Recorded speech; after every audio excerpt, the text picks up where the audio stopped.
Au nom de Dieu, le tout miséricordieux, le très miséricordieux. Louange à Dieu, Seigneur de l'univers, et que la paix et les bénédictions soient sur le plus noble des messagers, le sceau des prophètes, la miséricorde offerte au monde, notre maître Mohammed, ainsi que sur sa famille et l'ensemble de ses compagnons. Et lorsque Moïse dit à son serviteur, « Je n'arrêterai pas ma marche avant d'avoir atteint le confluent des deux mers, ou bien que je marche pendant de longues années. » Oui, signifie ici. Et rappelle-toi le moment où Moïse dit à son serviteur, c'est-à-dire celui qui le servait, et c'était Yusha ibn Nun qui servait notre maître Moïse, non pas pour l'emmener, mais pour apprendre de lui. Il lui a dit, « Je marche avec toi comme ça juste pour apprendre. » Et rappelle-toi quand Moïse dit à son serviteur, qui était Yusha ibn Nun, « Je ne cesserai pas jusqu'à ce que j'atteigne le confluent des deux mers. » Quelle est donc l'histoire de Moïse? Et quel est le lien ici? Il a dit que le lien, c'est que les mécréants de Crèche ont envoyé des gens chez les Juifs à Médine. Et ils leur ont demandé, quelle est l'histoire de ce Mohammed? Quelle est sa situation? Vous êtes les gens du livre, vous connaissez mieux le ciel et tout ce qui s'y rapporte. Alors, qu'en pensez-vous? A-t-il raison ou non? Ils ont répondu, eh bien, posez-lui ces questions. Lesquelles? Les jeunes gens qui se sont cachés dans la grotte. Et l'homme voyageur qui a parcouru les pays, celui qui viendra après, est l'âme. Demandez-lui, s'il vous répond, alors c'est un vrai prophète. Donc, quand ils sont allés voir le prophète, il leur a promis de répondre s'ils connaissaient les réponses. Ils n'avaient pas la réponse. S'il avait inventé des paroles, il aurait répondu. Mais la preuve, c'est que, tant qu'il ne savait pas, il est resté silencieux et a attendu la réponse. Il attendait la réponse pour le lendemain. Mon Seigneur m'a éduqué. Il a attendu 15 jours. Il leur avait dit, demain, je vous donnerai la réponse. La réponse n'arrivait pas. C'était difficile à supporter pour lui, pas pour les autres.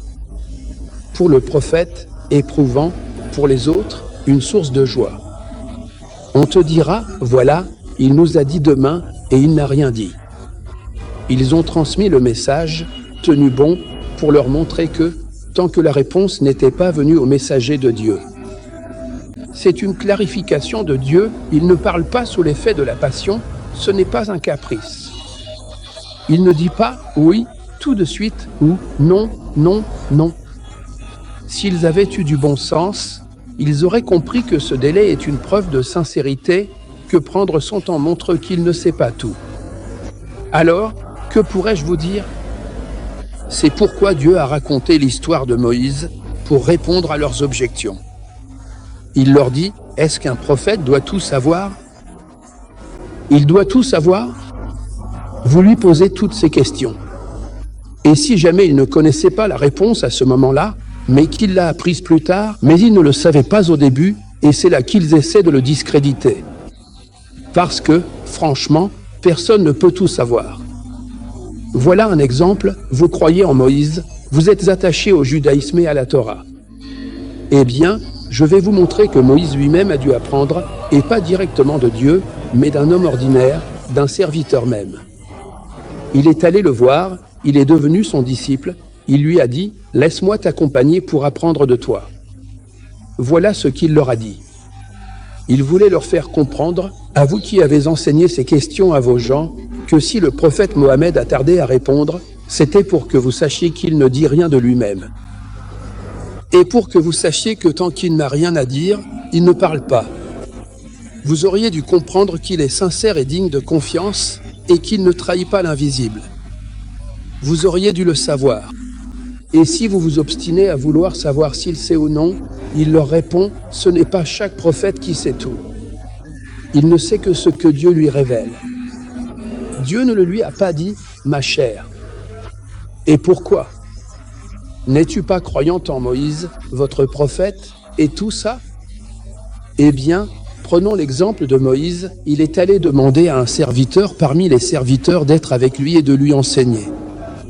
C'est ainsi qu'est venue l'histoire de qui? L'histoire de notre maître Moïse. Et lorsque Moïse dit à son jeune serviteur, « Je n'abandonnerai pas », la raison, c'est qu'on raconte que Moïse a interrogé Dieu. Même Moïse avait une faveur auprès de son Seigneur. Il a dit, « Laisse-moi te voir ». Voilà, plus qu'il lui a parlé. Alors, bien sûr, il voulait aussi le voir, c'est ça. Et il lui a dit, « Que as-tu dans ta main droite, ô Moïse ?» Et il s'est mis à discuter avec lui, à lui parler, et tout ça. Et notre maître Moïse en a rajouté un peu. Parce qu'il lui a dit, « Qu'est-ce que c'est dans ta main droite, ô Moïse ?» Par Dieu, qu'aurait-il dû répondre? Un bâton. Voilà, c'est Dieu qui te parle. Tu parles comme ça, car tu ne veux pas que le plaisir d'entendre la parole de Dieu s'arrête, tu veux en profiter. Il lui a dit, « Je t'ai demandé à qui elle appartient. Qu'est-ce que tu fais avec? » Et je m'en sers pour faire paître mes moutons. Il lui a dit, « J'en ai d'autres usages. » Et c'est ainsi que cela s'est passé quand il s'est mis à lui parler. Et il voulait aussi voir, la question était de savoir s'il l'avait pris et vu, ou s'il devait dire, « Ô notre Seigneur, y a-t-il quelqu'un de plus savant que moi sur terre ?» Il lui a répondu, « Oui, il y a quelqu'un de plus savant que toi. Va au confluent des deux mers, là-bas tu trouveras un serviteur. » Il lui a demandé, « Qui est plus savant que toi ?» Alors il est parti au confluent des deux mers pour voir qui était plus savant que lui. Il lui a demandé, « Qui est-ce » Ou bien, il a prêché une fois et on lui a demandé qui était le plus savant, il a répondu, « C'est moi. » Il était excusé, c'est un être humain, il a répondu comme ça. Alors Dieu lui a dit, « Non, il y a aussi quelqu'un de plus savant que toi, et c'est aussi un être humain. » Car Dieu a aussi ses prophètes, mais ce n'est pas forcément quelqu'un qui a été déclaré prophète, il ne l'a pas annoncé comme prophète.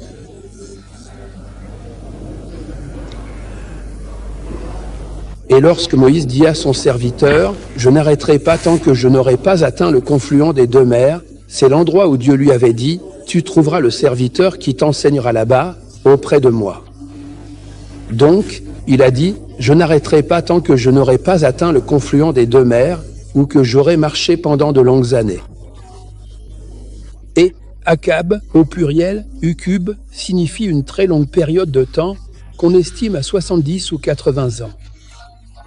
Bon, le minimum du pluriel, c'est 3. Donc, ou bien je marcherai 3 fois 70 ans, certains ont dit 80 ans, d'autres 70, alors prends 70, mon frère, ça fait 3 fois 70. Mais il a dit, et si je devais marcher 200 ou 10 ans? Quant au mot l'enhabra ou lahabra, en fait, il y a un verset qui dit, je ne quitterai pas la terre tant que mon fils ne me sera pas rendu. Donc, ils ont dit que Abra signifie « je ne quitterai pas ». Pour qui? La Abra veut dire « je ne bouge pas de ma place », n'est-ce pas? Ce n'est pas ça que ça veut dire.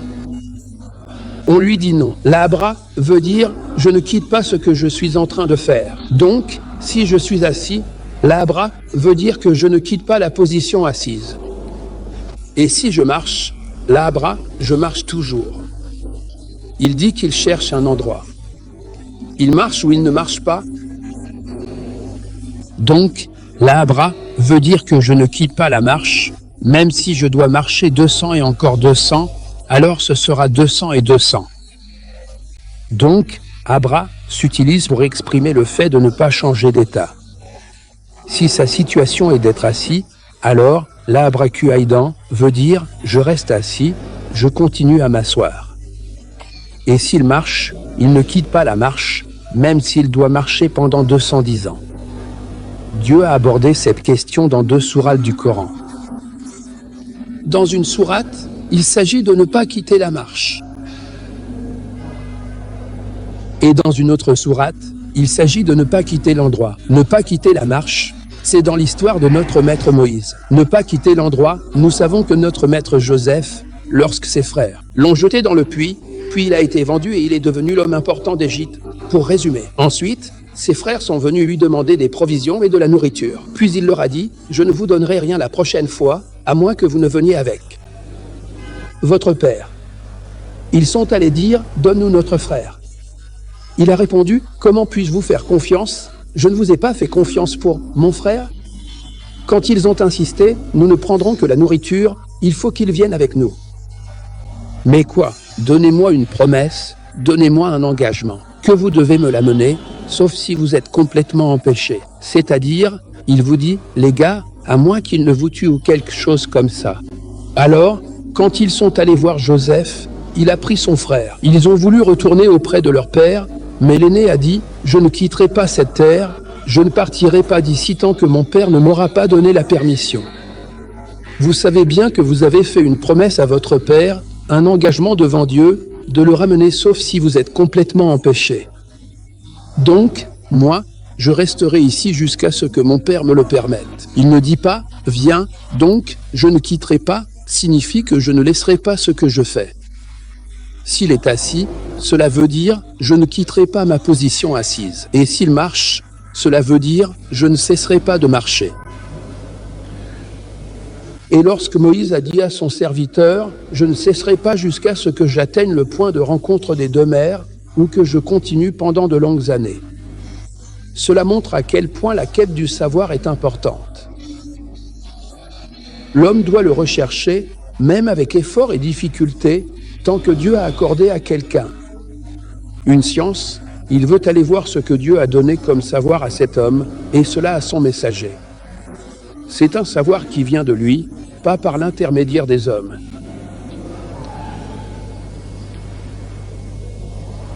Lorsque Moïse et son serviteur atteignirent le point de rencontre entre les deux mers, c'est-à-dire l'endroit où deux mers se rejoignent, comme si une mer venait de ce côté et une autre de l'autre, et qu'elles se rencontrent à un endroit précis, selon certains récits. Regardez, par exemple, le Tigre et l'Euphrate qui se jettent dans le Châtel arabe. Ainsi, lorsqu'ils atteignirent leur point de rencontre, ils oublièrent leur poisson. Ce poisson était une sorte de poisson, mais dans certains pays, le mot désigne tous les poissons. Poisson. Mais le « U » est un type de poisson, celui que vous voyez, la grande baleine, celle qui devient vraiment énorme. Et puis, je ne sais pas quoi, ils en tirent de l'huile de son foie et d'autres choses encore. C'est une espèce particulière de poisson. Ils ont oublié leur poisson. Le poisson, c'était le leur. Ils avaient préparé un poisson pour le manger en route. Ils l'avaient grillé et mis dans le panier, un genre de sac ou de besace, ou n'importe quoi, pour quand ils auraient faim, tu vois, ils devaient le manger, mais quand ils sont arrivés à la jonction des deux mers, à l'endroit où elles se rencontrent, ils ont oublié leur poisson. Tu vas me dire, ils l'ont tous les deux oublié? Oui, parce que celui qui s'occupait de cette affaire, c'était le jeune homme, celui qui portait le récipient avec le poisson et tout ça. Donc, c'est lui qui l'a oublié. Mais pourquoi? On dit qu'il a oublié parce qu'il n'a pas dit, rappelez-vous, dites-le. En fait, le chef du groupe doit faire attention à chaque détail concernant ceux qui voyagent avec lui. C'est pourquoi il était toujours le dernier à quitter l'endroit, avançant avec son cheval là où ils avaient besoin de quelqu'un. Quelqu'un a oublié ceci, un autre cela, encore un autre quelque chose, et ainsi de suite. S'il fallait punir, il le faisait au moment où ils arrivaient, il leur demandait « Et toi, qu'as-tu fait avec telle chose ?» et à l'autre « Et toi, qu'as-tu fait ?» Parce qu'ils avaient oublié, il les rappelait à l'ordre. Alors, qu'a fait le chef-camp?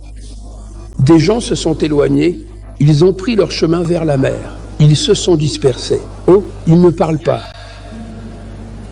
Voilà ce que c'est. Et ce sujet-là, le jeune homme l'a vu. Le jeune homme l'a vu. Mais il va dire que le diable s'est dressé devant moi sur la route, il m'a barré le chemin à chaque fois. Il m'a entravé. Il a pris son nom, c'est le Sarbe. Le premier, Sarbe, c'est comme un passage souterrain, comme un tunnel. Ou le Sarbe, en pente, on dit que l'eau s'est infiltrée de la gourde. Qu'est-ce que ça veut dire, s'est infiltrée? L'eau doit forcément s'infiltrer de la gourde parce que le niveau de l'eau est élevé et il y a une ouverture par laquelle elle descend, sinon il n'y aurait rien de tout ça. Sinon, il n'y aurait pas eu de fuite ni rien du tout, ou bien il y a un tunnel qui passe à travers toi, comme un siphon, c'est-à-dire, et le poisson alors, comment ça s'infiltre? goutte à goutte, petit à petit. Voilà ce que c'est, et il s'est dirigé vers la mer. Il sait que c'est son habitat, c'est son endroit. Et puis il a pris son chemin, et il l'a vu, et alors quoi? Il a fait comme s'il était son père, et il marchait comme ça, il a laissé une trace derrière lui. Regarde ce qu'il y a derrière lui. Oui, il a pris son chemin, et dans la mer, qu'est-ce qu'il y a? Un passage. Alors, lorsqu'ils dépassèrent le point de rencontre des deux mers. C'est l'endroit dont on parlait? Non, c'est là où était le rendez-vous, c'est vrai. Alors, quand il est passé par là, il lui a dit quoi? Il a dit à son serviteur, « Apporte-nous notre déjeuner, car nous avons vraiment souffert de la fatigue dans ce voyage. » Au début, il ne s'est pas plaint jusqu'à ce qu'ils atteignent le point de rencontre des deux mers, mais après avoir dépassé un peu, il a commencé à ressentir la fatigue. C'est justement ça qui va lui indiquer l'endroit, parce qu'il s'est fatigué. Et il a dit, cette fatigue, on va la manger, comme on dit. Comme n'importe qui dirait ça. Alors, le garçon s'est souvenu du nom de qui? Du poisson. Donc, lorsqu'ils dépassèrent le point de rencontre des deux mers, il dit à son serviteur, « Apporte-nous notre déjeuner, car nous avons vraiment souffert de la fatigue dans ce voyage. » Il a dit, « Tu vois ?» Le serviteur a dit à qui? À Moïse, « Te souviens-tu quand nous nous sommes réfugiés près du rocher pour nous reposer? » Tu vois, on a déjà expliqué, « Te souviens-tu » ça veut dire « As-tu su ?» D'accord, as-tu su? Et puisque tu as su l'histoire d'un tel et d'un tel, ça veut dire « Bon. » Pourquoi cette question? Il lui dit « Dis-moi ce que tu as vu. » Le sens de « As-tu vu » ici, c'est « Raconte-moi ce que tu as vu » ou « Informe-moi. » Je cherche protection auprès d'Allah contre le diable maudit. Il a dit « Cette jeune fille, as-tu vu? Lorsque nous nous sommes réfugiés près du rocher, nous nous sommes réfugiés, nous avons cherché refuge auprès du rocher qui se trouvait à la jonction des deux mers pour nous reposer de la fatigue de la marche. Car j'ai oublié le poisson là-bas. Il a dit, ils ont oublié, et ici il a dit, j'ai oublié, la première fois, c'est une information venant de Dieu, et la seconde, ce sont les paroles du jeune homme, le serviteur de Moïse. Les paroles de Dieu nous montrent qu'un chef, un leader, ne doit pas laisser son subordonné agir dans tout, car son subordonné pourrait ne pas s'en soucier. La question de poursuivre la route dans une affaire. Son esprit est occupé par des choses qui ne sont pas celles qui occupaient l'esprit de Moïse. Donc, quand les idées se bousculent dans sa tête, il peut oublier quelque chose. Il aurait donc été nécessaire de l'avertir de tout, tout comme un chef avertit son peuple des choses à ne pas négliger. Mais le jeune homme a parlé de lui-même, car c'est lui qui portait le panier et le repas, alors il a dit « J'ai oublié le poisson ». Et il s'est excusé en disant « Et ce n'est que le diable qui m'a fait oublier », c'est-à-dire que le diable aussi jouait avec ses pensées et ses préoccupations jusqu'à ce qu'il lui fasse oublier le poisson. Et ce n'est que le diable qui m'a fait oublier de m'en souvenir. Le diable lui a fait oublier de mentionner le poisson, et le poisson a donc pris son chemin dans la mer. Quant à l'expression « en toute discrétion », c'est étonnant, car c'est la nature du poisson.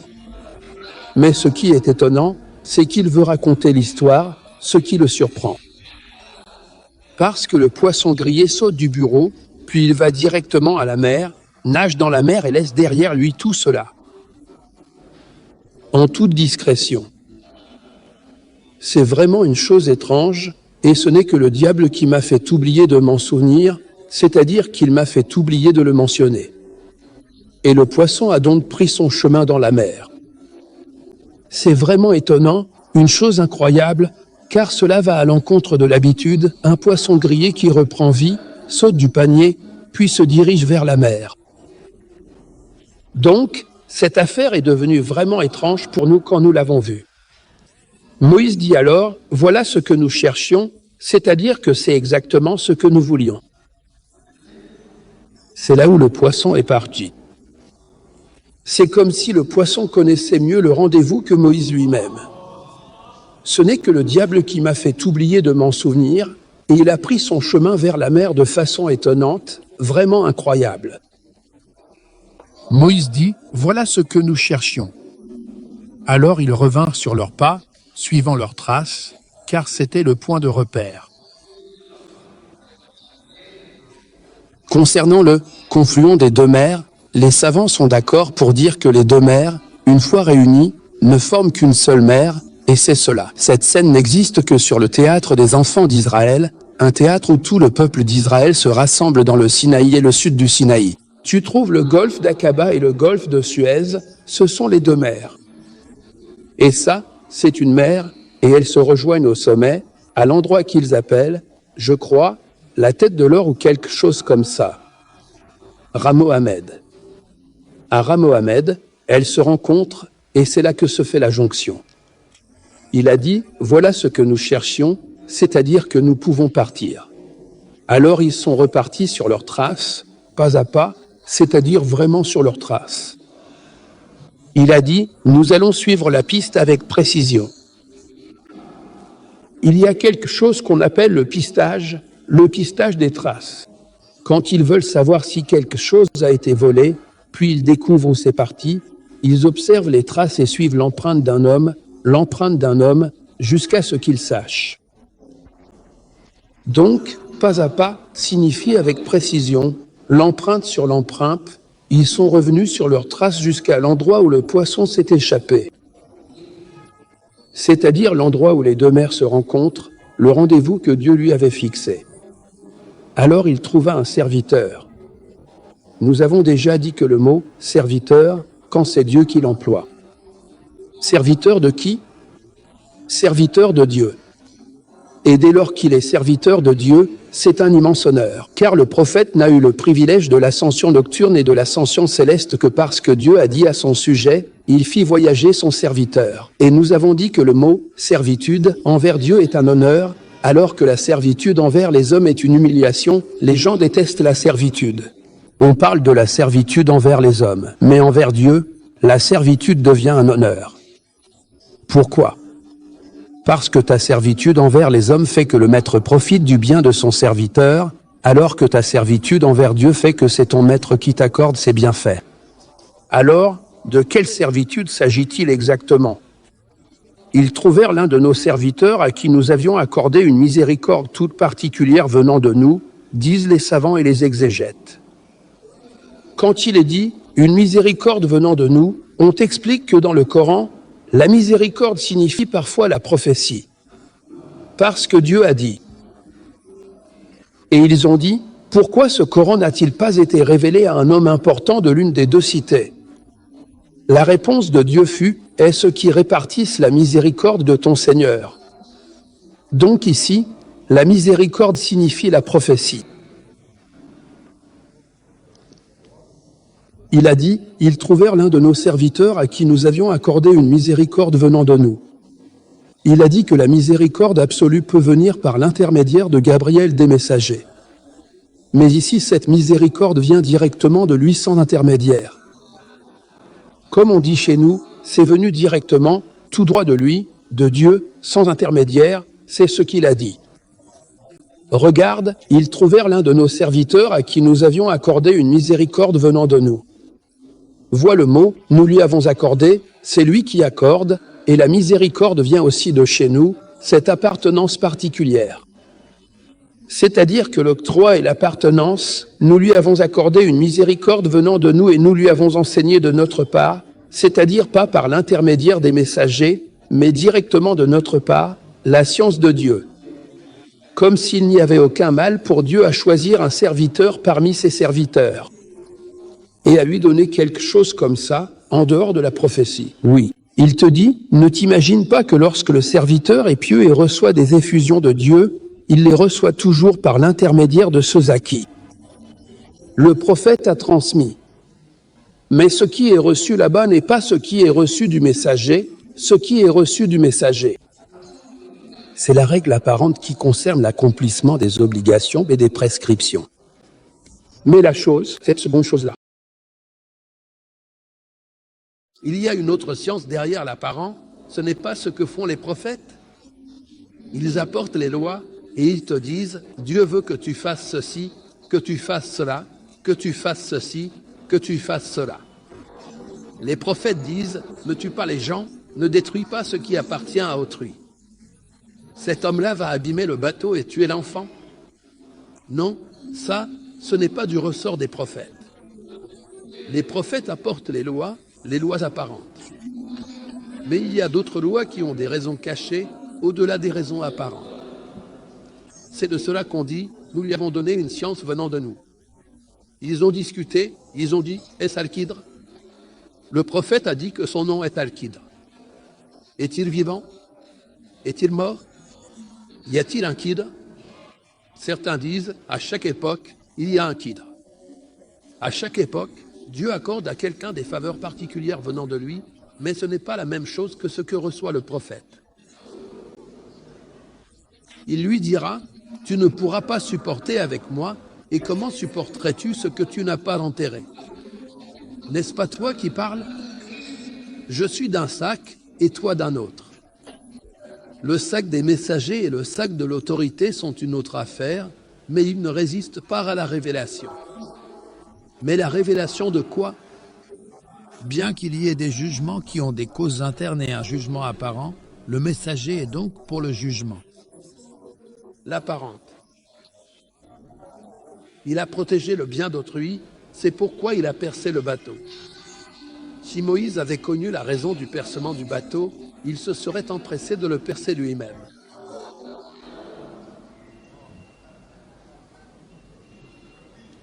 Ils ont trouvé un serviteur parmi nos serviteurs à qui nous avions accordé une miséricorde de notre part et à qui nous avions enseigné de notre science, ce qu'ils appellent la science infuse.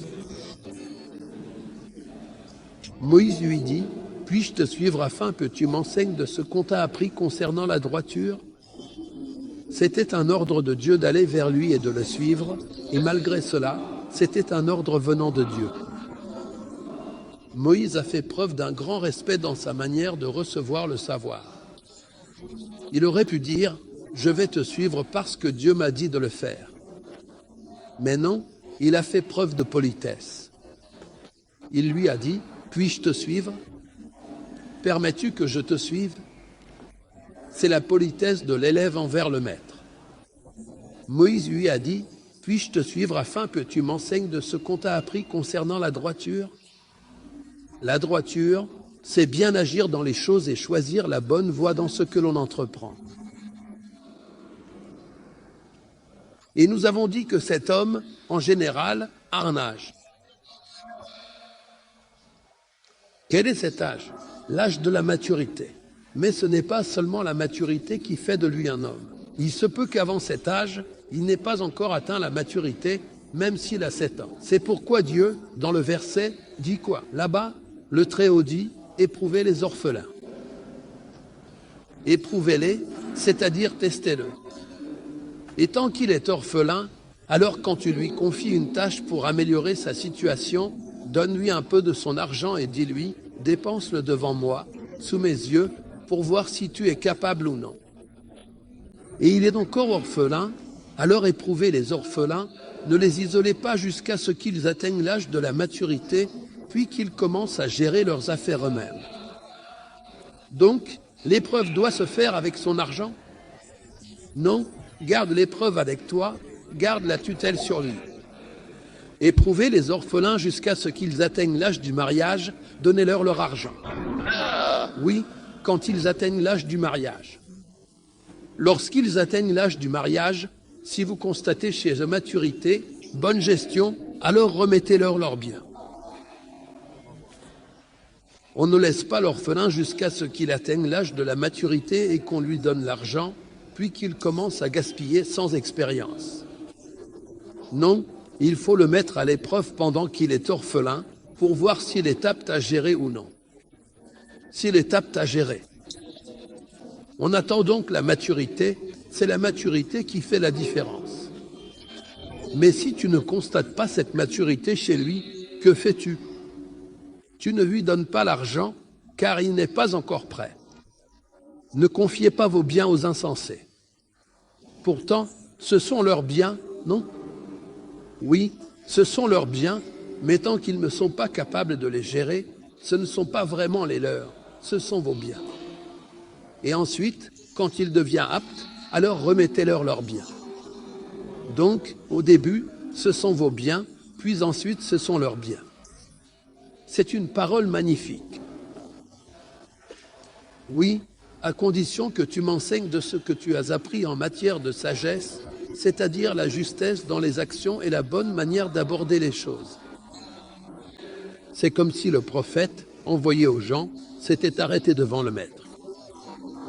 Et il lui dit, « Je vais apprendre de toi la sagesse. » Ce n'est pas qu'il n'avait pas de sagesse avant, mais la sagesse selon sa méthode, pas la sagesse en général. Dans la transmission des lois apparentes, oui. Est-ce que je peux te suivre? Est-ce que je peux te suivre? C'est-à-dire, permets-moi de t'accompagner afin que tu m'enseignes de ce que tu as appris en matière de sagesse. Cela montre qu'il demande quelque chose qu'il ne connaissait pas, car Dieu a dit, et vous n'avez reçu de la science que peu de choses.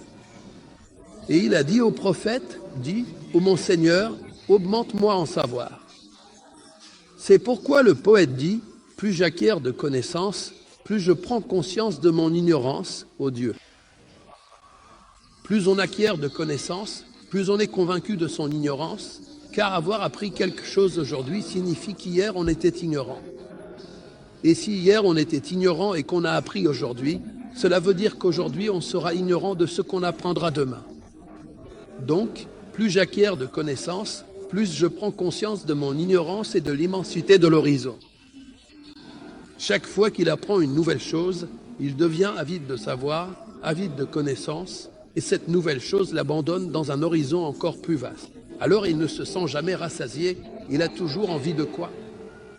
Il a encore un vaste horizon devant lui, il veut encore plus de savoir, il veut encore plus de connaissances, et je vais aussi te donner un exemple tiré de la poésie. Qu'est-ce qu'il dit? L'âme, enflée d'orgueil à cause de ce petit peu de savoir qu'elle possède, dit « J'en sais beaucoup, tu es devenu un grand savant, tu as une vaste connaissance. » Ou bien l'âme veut le flatter, veut lui donner de l'orgueil, veut lui donner quoi? De la fierté et de l'arrogance. Elle dit « J'en sais beaucoup. » Mais lui, il reste vigilant face à son âme et il répond « Tout cela, c'est bien peu, c'est une part infime. » Regarde, il donne ensuite un exemple. Tu remplis la cruche, vous savez ce qu'est une cruche, tu la remplis d'une poignée d'eau de l'océan, et elle croit alors quel est le grand océan. Mais qu'est-ce qui déborde? Est-ce la cruche qui déborde? Il a dit, tu remplis la cruche d'une poignée d'eau de l'océan, et elle croit quel est le grand océan. Moïse lui dit, puis-je te suivre afin que tu m'enseignes?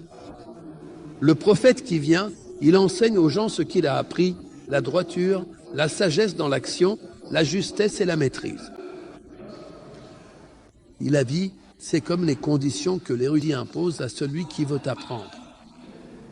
Il lui a dit, toi, tu as une école de pensée et moi j'en ai une autre.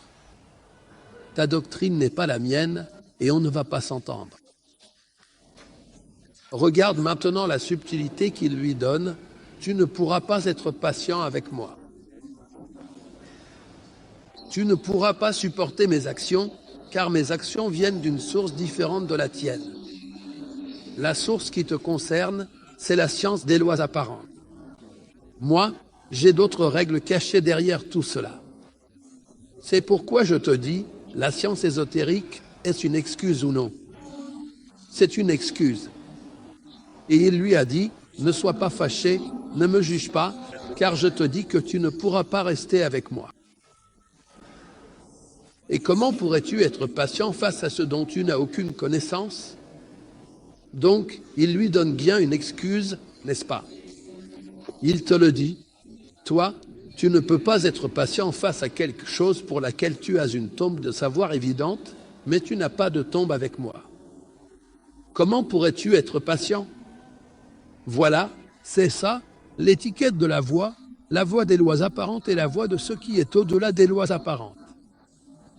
C'est ça. Celui-ci ne critique pas cela, Et celui-là ne critique pas ceci, et l'un ne rabaisse pas l'autre, et l'autre ne rabaisse pas celui-ci.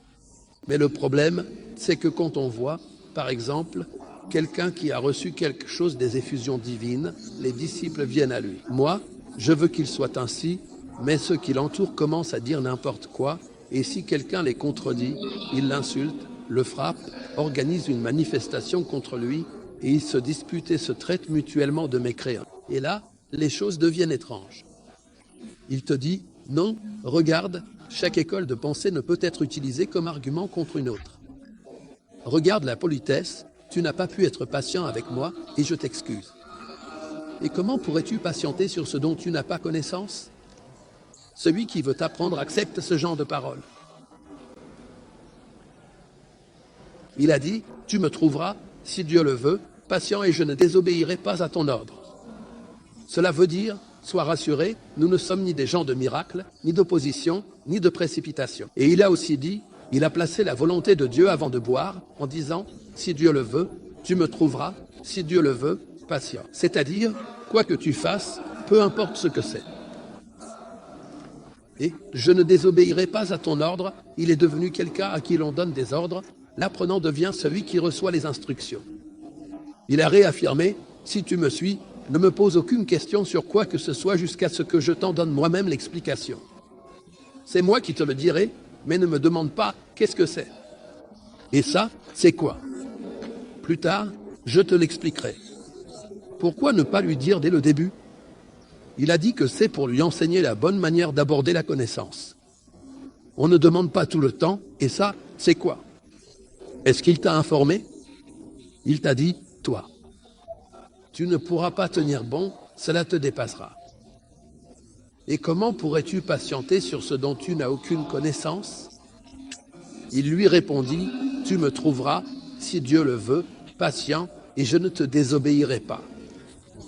Hier, il lui a dit, dans ce cas, si tu me suis, ne me pose aucune question sur quoi que ce soit jusqu'à ce que ce soit moi qui t'en parle.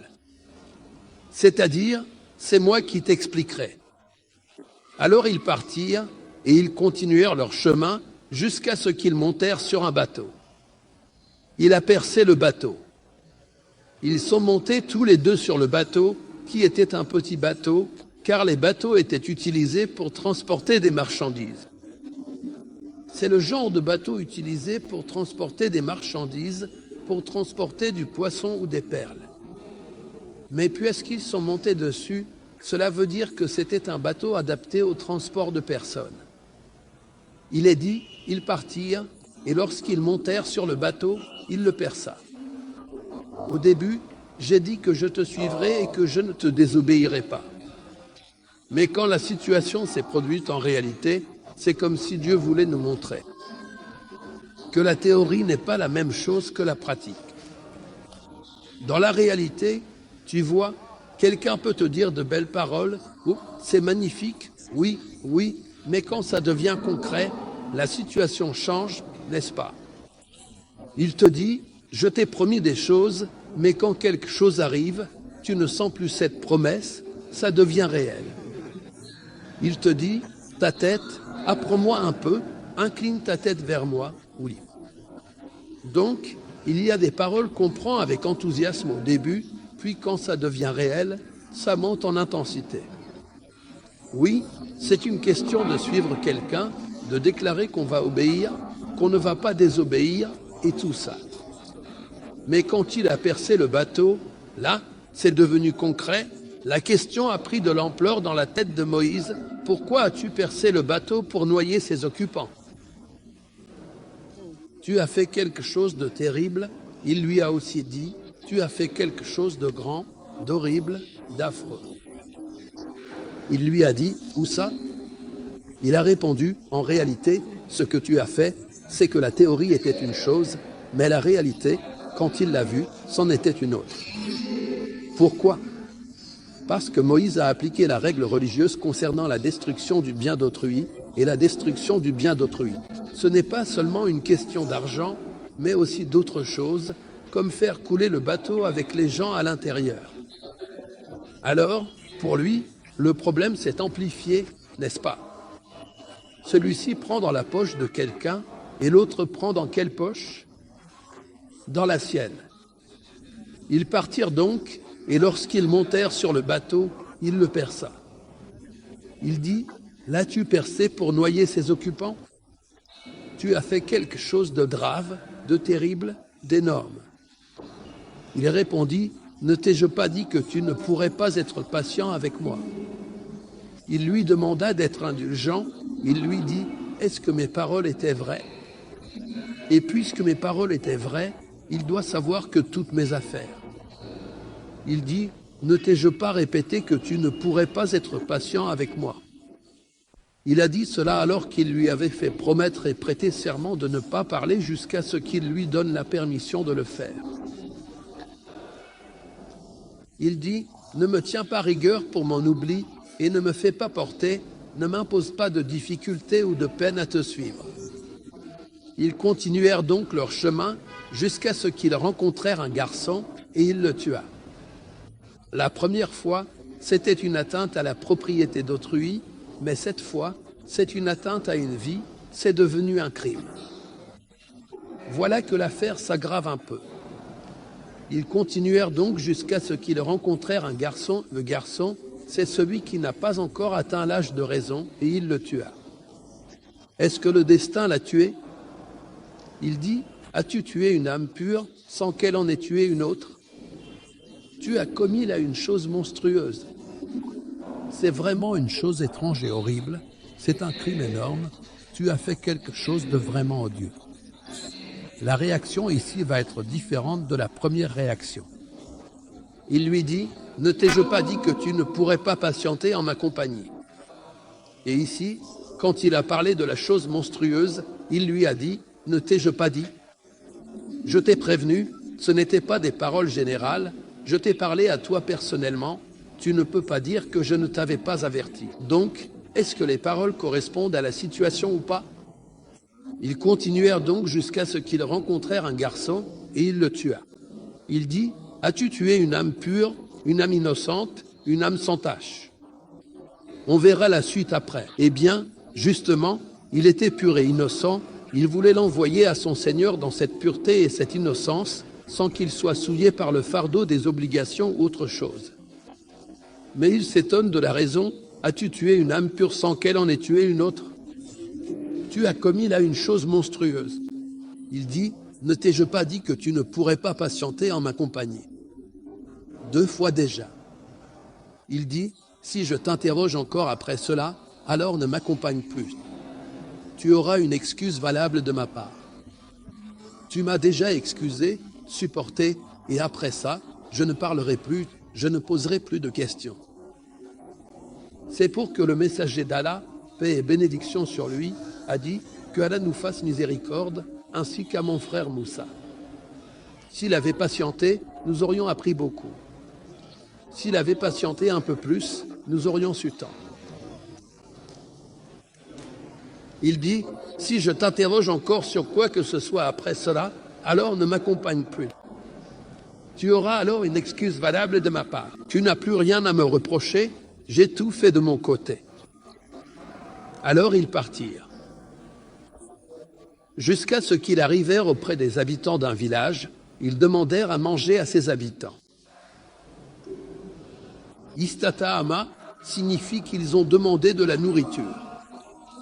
Ils ont demandé à manger. La demande la plus sincère, c'est celle de quelqu'un qui te demande une bouchée à manger. Personne ne discute là-dessus, c'est la demande la plus sincère. Ils ont donc demandé de la nourriture aux habitants du village. Est-ce que ces derniers leur ont donné?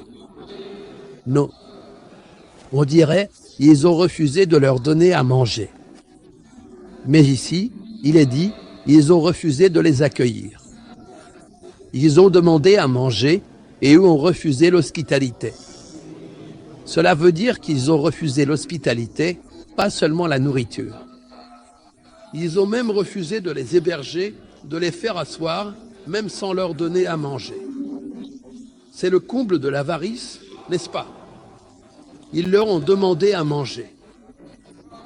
Alors ils ont refusé de les accueillir comme invités, Alors il est parti jusqu'à ce qu'il arrive.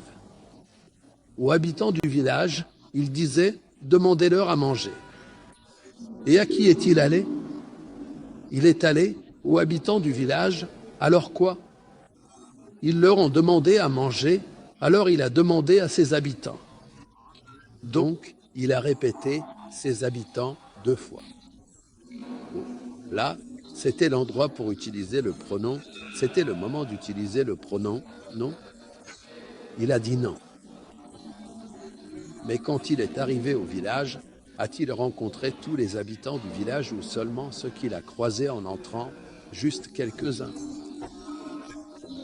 Mais la demande de nourriture s'adressait à tous les habitants du village. Est-ce qu'ils ont fait le tour de chacun en disant « Donne-moi une bouchée, donne-moi une bouchée, donne-moi une bouchée » à tous ces gens-là? Donc, à qui s'adressait la demande de nourriture? Oui, il a demandé à manger aux habitants. Voilà, ils sont passés devant les habitants d'un village. Ils ont demandé à manger, pas seulement à ceux qu'ils ont vus, mais à tous les habitants. Ils ont demandé à tous les habitants. Pourquoi sont-ils allés là-bas? C'était la méchanceté et l'avarice reconnue de tous les habitants du village. Ils ont donc refusé de les accueillir et ils ont trouvé là-bas un mur qui menaçait de s'effondrer. Il veut s'effondrer. Nous comprenons la volonté chez une personne réfléchie, raisonnable, qui a une volonté comme nous.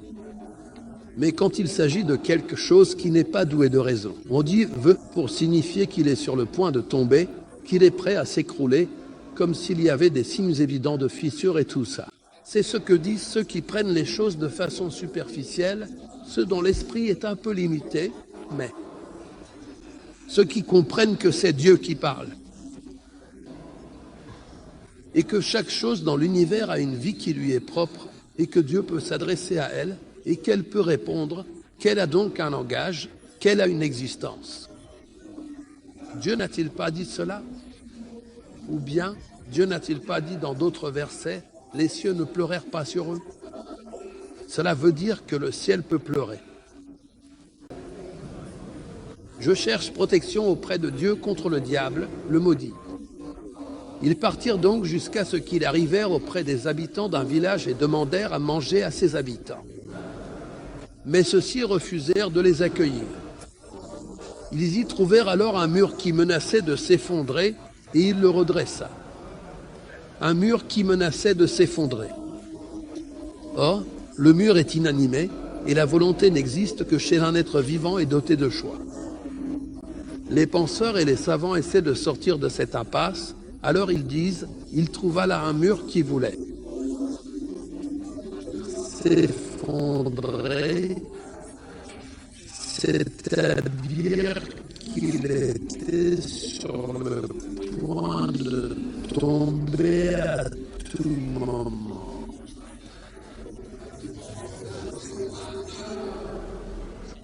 J'entrai par la porte du prophète dans la Kaaba pour le saluer, et il est rapporté dans les 2 saillies le gémissement du tronc d'arbre vers le messager de Dieu et la glorification des cailloux dans la main du messager de Dieu. C'est pourquoi nous avons dit, ne dites pas, et les cailloux ont glorifié dans la main du messager de Dieu. Non, car les cailloux peuvent aussi glorifier dans la main d'un mécréant, mais tout le monde a entendu le messager. La glorification des cailloux dans ses mains, c'est ce dont nous avons parlé.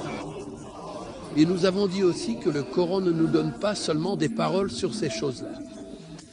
Par exemple, aujourd'hui, les scientifiques qui travaillent dans le domaine de la mer créent un langage pour les poissons, un langage pour les oiseaux et un langage pour les chauves-souris. C'est de là que nous avons tiré le radar. Tout cela, nous l'avons découvert et nous savons maintenant que les animaux perçoivent l'arrivée des tremblements de terre. Partout, avant un tremblement de terre, l'âne, en particulier, dès qu'il remarque quelque chose, si quelqu'un y prête attention et le voit courir, il saura qu'un tremblement de terre frappera là. Qu'est-ce que cela signifie?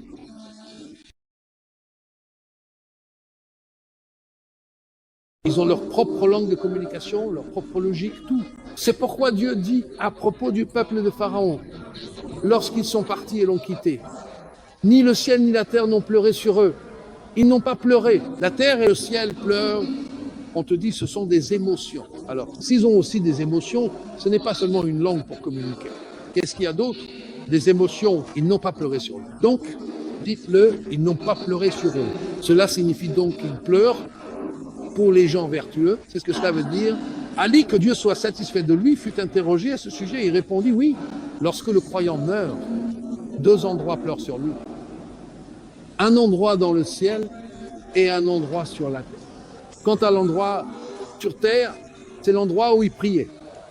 L'endroit où il priait sera attristé, il n'entendra plus sa voix. Et pourquoi le ciel pleure-t-il sur lui? C'est l'harmonie du serviteur avec l'univers. On dit alors, il est en harmonie avec moi, il ne me contredit pas. Car la terre qui glorifie Dieu, lorsqu'elle voit un pécheur, elle le rejette, le déteste et le maudit. C'est pourquoi même les Arabes disent, le lieu l'a rejeté. C'est à dire que l'endroit l'a détesté. Pourquoi? Parce qu'il n'est pas en harmonie avec le lieu.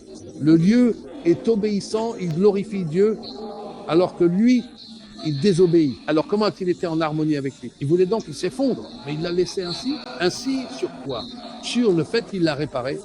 Il trouva dans la ville un mur qui allait s'écrouler. Alors il le redressa. C'est à dire qu'il l'a réparé, il l'a restauré, comme on dit.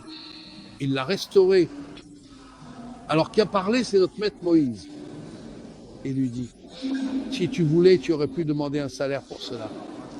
Parce que ces gens-là, il ne convient pas de leur rendre service gratuitement comme ça. Nous leur avons même demandé de soutenir les armées. Et maintenant, on va leur rendre service sans prendre de salaire. Ce n'est pas logique. Il faut qu'on soit payé pour ça. Je ne comprends pas.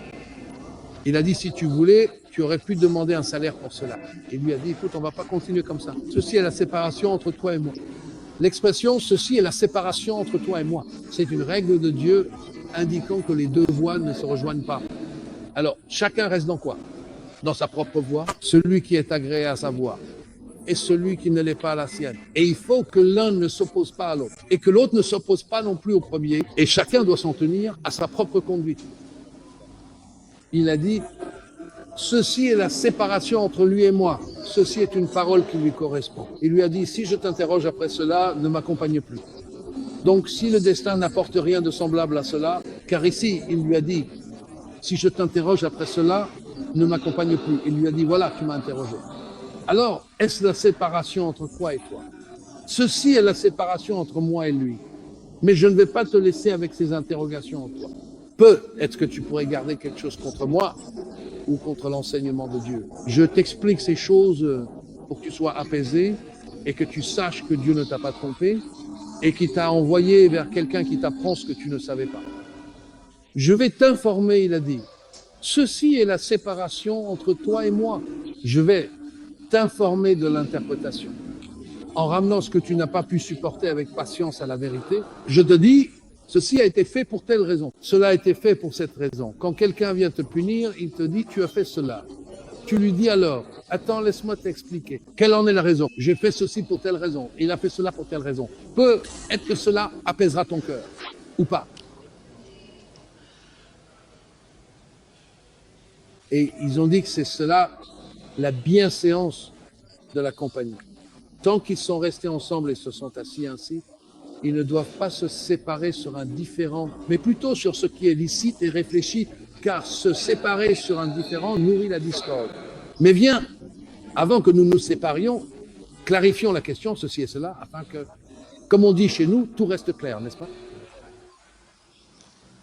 Je vais t'expliquer l'interprétation de ce que tu n'as pas pu supporter avec patience. Quant au bateau, occupons-nous-en maintenant. Quant au bateau, il appartenait à des pauvres gens qui travaillaient en mer. Le bateau appartenait à des pauvres. Il n'y a pas ici de notion de propriété royale.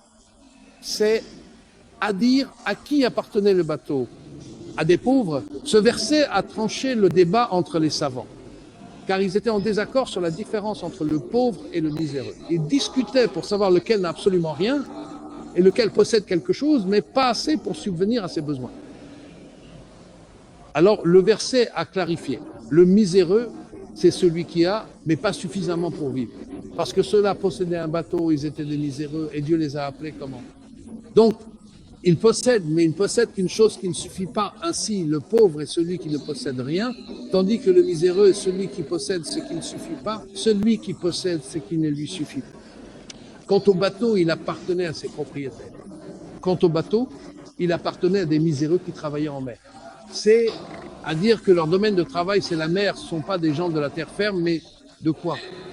Des gens de la mer, des côtiers, tous travaillent en mer. Nous avons dit qu'est-ce qu'ils font. Il faut un bateau pour les passagers, pour le transport de marchandises.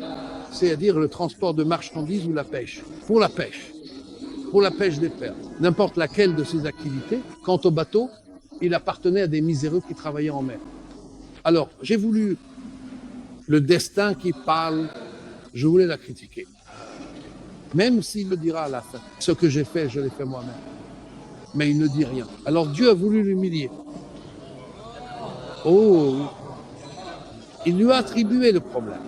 Je voulais savoir ce qui n'allait pas chez elle, mais ton Seigneur a voulu que tu atteignes le nid des ignorants. La chose qui veut dire ça, il ne m'a même pas attribué à Dieu des paroles superficielles. Oh oui. Oui. Quant au navire, il appartenait à des pauvres gens qui travaillaient en mer, alors j'ai voulu le goûter. Et derrière eux se trouvait un roi qui prenait chaque navire par la force. Un mot que vous entendez toutes les heures. Nom de l'image des images. Tout le monde ne laisse personne apprendre. Chaque navire. Donc qu'il soit endommagé ou non, il n'a pas dit endommagé ou pas endommagé. Alors il t'a dit, mais que va-t-il faire avec un navire endommagé? Il veut un navire en bon état pour l'utiliser. Donc ici, il y a une caractéristique, il prend chaque navire, c'est-à-dire chaque navire en bon état, de force contre la volonté de son propriétaire. Il ne l'achète pas, non, c'est une confiscation. C'est-à-dire qu'il la prend comme ça, il prend chaque navire de force. Et tant qu'il prend chaque navire en bon état, alors nous, ce qu'on veut, c'est la rendre inutilisable. On enlève une planche, on la perce. Alors il la laissera. C'est ce qui concerne le premier point. Et maintenant, quant au bateau, il appartenait à des pauvres gens qui travaillaient en mer. Alors j'ai voulu l'endommager. Et il y avait derrière eux un roi qui s'emparait de tout navire de force. Bon, eux, ils avancent, ils naviguent ainsi sur la mer. Donc celui qui veut prendre un bateau vient derrière eux, ou bien il guette chaque navire devant lui. Si un bateau passe sans problème, il laisse passer chaque navire qui passe sans problème. Alors, que signifie derrière eux ici? Cela veut dire devant lui, car il avance, le bateau avance. Donc ici derrière signifie quoi? Devant lui. C'est pourquoi, quand Dieu parle des grands, il dit derrière lui, il y a l'enfer. Est-ce vraiment derrière lui ou devant lui? Comme on dit, je t'aurai quoi qu'il arrive. C'est bien comme ça. Donc, comment derrière peut-il être utilisé? Cela peut signifier devant et peut aussi être utilisé pour signifier après. Par exemple, et sa femme était debout, alors nous lui annonçâmes la bonne nouvelle d'Isaac, et après Isaac, Jacob. Donc après Isaac, Jacob, c'est à dire par exemple après lui. Ainsi, le mot derrière a été utilisé une fois pour signifier devant et une autre fois pour signifier après, selon le contexte. Et lorsque Dieu prit l'engagement de ceux à qui le livre a été donné, vous le clarifierez aux gens et vous ne le cacherez pas. C'est tout. Que vas-tu faire du livre? Puis il descendit dans leur dos et resta en arrière. Que signifie rester en arrière? Avant, que signifie une fois? Que signifie après? Et une fois, il a un sens autre que différent, sauf pour avant et différent. Dieu Tout-Puissant est la vérité dans la sourate Al-Mu'minun. Je cherche refuge auprès d'Allah contre Satan, le maudit. Les croyants ont certes réussi.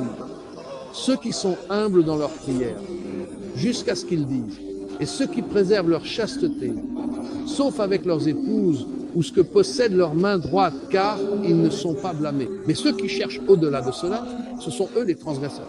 Donc en dehors de cela, et les femmes chastes, n'est-ce pas? Aussi parmi les interdits, il vous est interdit d'épouser vos mères et certaines autres.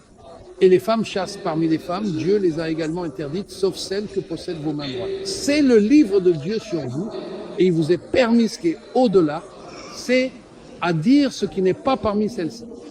Ainsi, le mot wara, au-delà, a été utilisé dans le Coran avec 4 significations. Un sens est devant, chaque verset a un sens, un autre est après, un autre est derrière et un autre est autre que. La langue arabe se distingue de toutes les autres langues par le fait qu'un seul mot peut avoir plusieurs significations. Pourquoi? Parce que, dit-il, la maîtrise de l'arabe permet de ramener chaque sens au mot selon le contexte. Tu le comprends, tu n'emploies pas un mot là où il n'a pas sa place. Par exemple, le mot main désigne l'œil qui voit, n'est-ce pas? Et main désigne aussi une source d'eau. Et main peut désigner l'or et l'argent. Et main peut aussi désigner un espion. Chaque sens, c'est le contexte qui le détermine. Il te dit quoi? Il envoie, le roi a envoyé contre ses ennemis, c'est suyons pluriel de main. Ça veut dire quoi ici? Bien sûr, cela signifie des espions, et je l'ai vu de mes propres yeux. Là, cela désigne l'œil qui voit, et nous avons fait jaillir les sources de la terre. Par exemple, c'est donc le contexte qui détermine quoi? C'est lui qui détermine quoi? Le sens, quant au bateau, il appartenait à des pauvres qui travaillaient en mer, et j'ai voulu l'endommager. C'est-à-dire créer en lui un défaut pour détourner l'attention du roi usurpateur de ses propriétaires. Et il y avait derrière eux un roi, c'est-à-dire devant eux à l'affût, qui s'emparait de tout bateau en bon état de force. Il t'explique, oui, la spoliation, c'est aussi prendre ce qui ne t'appartient pas, mais prendre ce qui ne t'appartient pas, cela prend plusieurs photos. La polygamie vient de la manière de prendre ce qui ne vous appartient pas de droit. Par exemple, le vol consiste également à prendre quelque chose qui ne vous appartient pas de droit. Son nom est vol. Pour lui, parce qu'elle a pris un talisman comme lui, le placard s'est cassé. Et je l'ai pris et caché. Le vol consiste à prendre secrètement l'argent de quelqu'un d'autre dans un endroit sûr. Voilà un exemple. Et la spoliation, c'est quand tu me prends quelque chose sous les yeux, tu la prends de force, et il y a une résistance manifeste et souvent violente de votre part. Et l'enlèvement, là aussi, c'est sous tes yeux. Mais il n'y a pas de résistance, parce que tu ne la possèdes pas. Imagine-toi assis sur un grand banc, ta main ne peut pas atteindre, il y a beaucoup de choses dessus. Un gamin arrive et il attrape vite un bonbon. Il attrape je ne sais quoi. Comment ça s'appelle? C'est un enlèvement. Et le détournement aussi, c'est prendre ce qui ne t'appartient pas, mais que tu le prends sans te cacher. C'est quelque chose dont tu es responsable. Donc la spoliation, c'est prendre ce qui ne t'appartient pas, mais de façon brutale. C'est différent de l'enlèvement, du vol et du détournement. Il prend chaque bateau de force. Et puisque c'est par la force, cela veut dire que le propriétaire de la chose essaie de résister un peu et dit « Je suis pauvre, s'il te plaît, laisse-moi ça » ou quelque chose comme ça. Et toi, tu discutes. Voilà pour l'histoire du bateau. Et pour ce qui est du garçon, donc la raison pour laquelle le bateau a été endommagé, c'est que percer le bateau est une atteinte à une propriété de valeur. Donc, cela relève de ce qui est interdit religieusement. Mais si c'était pour sauver le bateau, parce que pour les pauvres, avoir un bateau endommagé, c'est mieux que de ne pas en avoir du tout. On dit alors, non, c'est mieux ainsi. Donc, l'affaire semble être une chose en apparence, mais en réalité, c'en est une autre. C'est un sauvetage. Si Moïse avait su cette raison, aurait-il agi de la même manière ou pas? Bon, et pour ce qui est du garçon, c'est la royauté. Quant au garçon, nous avons dit que le garçon, cela signifie qu'il n'a pas encore atteint la puberté. Et tant qu'il n'a pas atteint la puberté, il n'y a pas de responsabilité religieuse. Pas de responsabilité religieuse, c'est à dire qu'il ne sera pas puni pour ses péchés. Il n'y a rien de tout cela. Donc, s'il est pris à cet âge-là, il est pris dans l'état le plus pur possible. Il n'est pas encore soumis aux obligations de la loi religieuse. Donc, du point de vue du garçon, c'est un avantage pour lui. Il n'y a aucun tort. C'est un avantage. Et c'est pourquoi c'est une âme pure et innocente. Eh bien, c'est justement cette pureté qui nous a poussés à cela. Et qu'en est-il du père et de la mère? Il a dit, je n'ai pas dit que ces deux parents étaient croyants. Et souvent, les enfants sont une tentation pour les parents. En effet, certains de vos épouses et de vos enfants sont vos ennemis. Alors prenez garde. Un ennemi, dans le sens où il veut que ton fils soit comme celui-ci ou comme l'autre. Et toi, tu n'as pas la possibilité de voler pour lui. Tu ne fais pas attention, tu te laisses entraîner, tu fais n'importe quoi, et il te met à l'épreuve. Et quand il te met à l'épreuve, tu souffres à cause de lui, n'est-ce pas? Et pourtant, ils sont croyants. Alors Dieu a dit, ce garçon, s'il restait, il leur rappellerait des choses alors qu'ils sont croyants et bons. Nous voulons qu'il reste croyant et bon, et qu'il parte ainsi. Et que le garçon aille où? Au paradis. Alors il a fait du bien aux deux, ou pas? Mais quelle bêtise! On dit, oh quel dommage, ce jeune n'a pas profité de sa jeunesse. N'est-ce pas? On lui répond, non, il est allé au paradis et il y court librement. C'est pourquoi nous avons dit que celui qui meurt avant la puberté n'a pas de demeure fixe au paradis. Pourquoi? Parce qu'il s'assoit là où il veut. On les appelle les damis du paradis. Il sort d'un endroit, va voir le prophète, va voir les compagnons, il vient s'asseoir avec nous, il va où il veut, et personne ne lui dit rien. C'est comme si tu emmenais ton petit garçon avec toi chez le président de la République. Il va jouer à tel jeu, il entre dans telle pièce, il fait ce qu'il veut, et personne n'ose lui dire quoi que ce soit. Donc ce que tu prends avant la puberté, c'est dans ton intérêt ou pas? C'est dans ton intérêt. Il a voulu, d'accord. Quant au garçon, ses parents étaient croyants. Et nous avons craint qu'il ne les entraîne dans la rébellion et la mécréance. Oui, nous avons eu peur, alors nous avons voulu que leur Seigneur leur donne en échange. Que leur Seigneur leur donne en échange. Le bien, on l'attribue aussi à qui? À Dieu. Nous avons donc voulu, et ce n'est qu'un souhait que Dieu agisse, mais celui qui remplace, c'est qui? C'est Dieu. Nous avons donc voulu que leur Seigneur leur donne en échange quelqu'un de meilleur. Meilleur que qui? Que le garçon plus pur et plus proche en affection. Pourquoi voulait-il ce fils?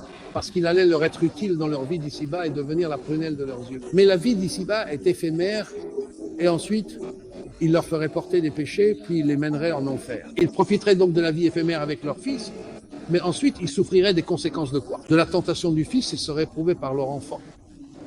Bon, il a parlé du père et de la mère. Quant aux garçons, ses parents étaient croyants et nous avons craint qu'ils ne les entraînent dans la rébellion et la mécréance. Nous avons donc voulu que leur Seigneur leur accorde en échange quelqu'un de meilleur que lui. Et le garçon t'a dit que c'était une âme pure, une âme innocente, une âme limpide. Et il est parti sans questionner, sans rien du tout. C'est une chose certaine. Nous avons donc voulu que leur Seigneur leur accorde en échange quelqu'un de plus pur et de plus proche en affection. Quant au mur, il appartenait à deux orphelins, c'est à dire qu'ils n'avaient pas encore atteint l'âge de la maturité. Ils étaient orphelins dans la ville et il y avait un trésor qui leur appartenait sous le mur, un trésor caché sous le mur.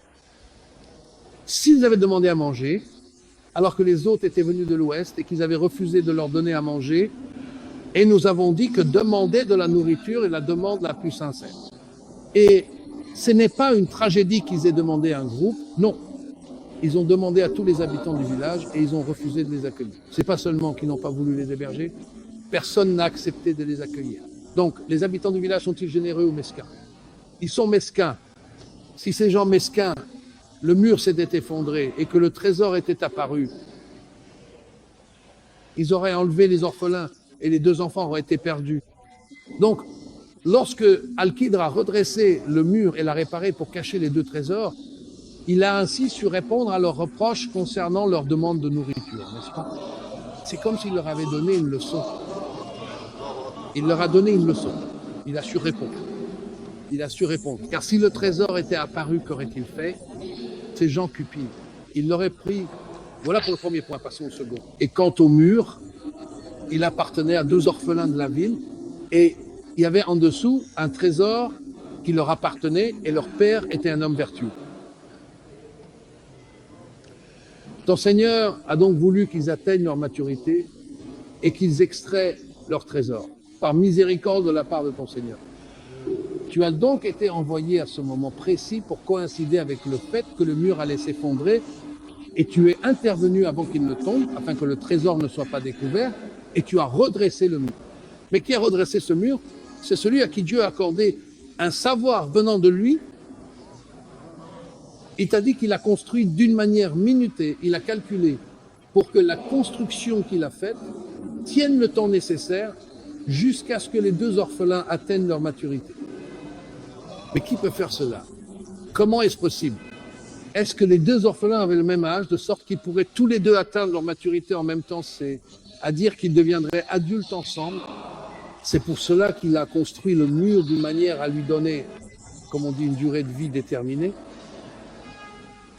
Cette durée de vie, il a regardé quel âge avaient les deux garçons, combien de temps ils allaient rester et combien de temps le mur tiendrait, avec l'argile, les briques et tout ce processus. Il peut calculer tout cela, sinon un maître instruit par Dieu lui-même. Ainsi, ton Seigneur a voulu qu'ils atteignent leur pleine maturité, c'est à dire la force. Et le sens de la pleine maturité, c'est la force. C'est à dire que ces organes humains sont complètement développés. Car à quel moment les organes d'une personne sont-ils pleinement développés? C'est lorsqu'il devient capable de procréer. Nous avons déjà dit, par exemple, quand on ouvre une pastèque et qu'on trouve que ses graines sont blanches, elle n'est pas bonne, n'est-ce pas? Et quand on les trouve noires, pourquoi? Parce qu'elle a mûri qu'après que sa graine ait été formée. Et la graine devient alors apte à donner naissance à un plant de pastèque pour perpétuer la lignée. Et toi, quand tu manges une pastèque, elle contient un certain nombre de graines qui peuvent donner plusieurs plants et produire de nombreuses pastèques. Dieu, donc quand tu l'as mangé, c'est pourquoi Dieu ne rend aucun fruit savoureux et délicieux tant que sa graine n'a pas été produite. Si tu la prends alors qu'elle est encore crue, elle n'a aucune valeur. Parce que si tu la prends avant que la graine ne mûrisse et ne devienne apte à germer, eh bien, tu détruirais la culture. Il faut donc attendre jusqu'à quand? C'est pourquoi si elle mûrit et que ta main ne la prend pas, elle tombe d'elle-même. Oui. Voilà ce que signifie atteindre la pleine maturité. Et qu'ils extraient leur trésor, même s'il reste encore de la force. C'est l'atteinte de la pleine maturité. C'est pourquoi là-bas, il est question de raison. Et ici, de maturité. Pourquoi? Parce que, vois-tu, la raison, c'est le bon comportement. Mais ici, il faut de la force. Car il y aura des gens qui leur feront obstacle. C'est pourquoi il a mentionné la pleine maturité ici. Et la raison là-bas est qu'ils extraient leur trésor par miséricorde de ton Seigneur. Nous avons dit que la miséricorde est une qualité accordée à celui qui en bénéficie afin de le protéger du mal. C'est pourquoi il a révélé ce qui est une guérison. Guérison signifie qu'il y a un mal existant, alors que la bonté et la miséricorde, c'est que le mal n'arrive pas. Et la calamité pour ces enfants orphelins, c'est quoi concernant leur bien? Une miséricorde de la part de ton Seigneur. Et tout cela, c'est pas parce que je suis plus intelligent, ni que je vaux mieux que toi, ni rien du tout. Je n'ai pas fait de mon propre chef. Il n'y a aucune arrogance de savoir, comme si je t'avais enseigné ceci ou dit cela. Et je t'ai dit cela, et je t'ai dit cela. Tout cela, d'où cela vient-il? Et je ne l'ai pas fait de mon propre chef. Voilà, l'interprétation, c'est à dire le retour de la chose à sa réalité, de ce que tu n'as pas pu supporter avec patience. Ce que tu n'as pas pu, c'est à dire ce que tu n'as pas été capable de supporter avec patience.